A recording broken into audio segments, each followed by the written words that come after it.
Sébastien Laurent, je suis le directeur du Technicentre industriel d'Oulin, qui va prochainement déménager sur Vénissieux. Et nous avons construit ce site avec une ambition d'usine du futur, donc ce sera un Technicentre industriel du futur. Alors qu'est-ce que ça signifie pour la SNCF exactement?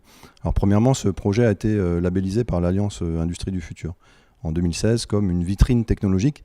Ça veut dire que c'est un projet qui est porteur d'une ambition particulièrement élevée par rapport à l'industrie du futur. Sur les aspects industriels, qu'est-ce que ça signifie l'industrie du futur dans notre outil industriel de Vénissieux, sachant qu'il y a des sujets bâtiments, hein, je vais plutôt me focaliser sur le sujet industriel.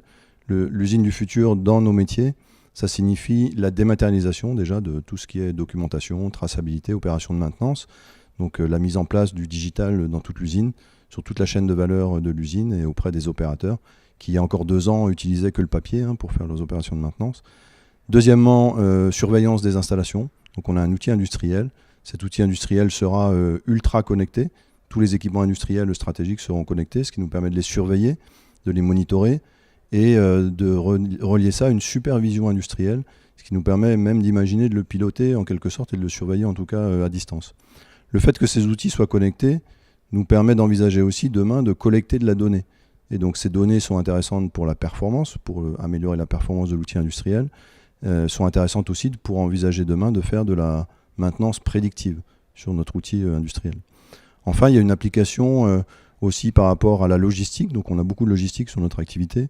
Et sur la logistique, aujourd'hui, on est en train de tester et on va déployer à Vénissieux un certain nombre d'outils dits robots collaboratifs.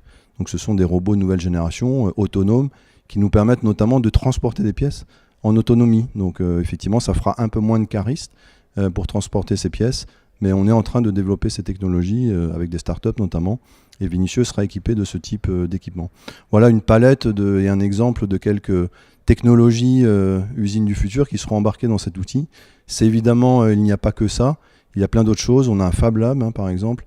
Je l'oubliais, qu'on a démarré déjà sur le site existant depuis octobre 2017, qui sera présent à Vénissieux et qui nous permet d'accéder à l'innovation au travers d'impression 3D, de découpe laser, de scanner 3D, pour améliorer la performance de l'outil industriel et améliorer la compétence, et je finirai là-dessus, des agents, puisque l'usine du futur, c'est aussi l'humain au cœur de l'industrie, avec notamment cette opportunité inouïe de développer des nouvelles compétences grâce aux outils du digital.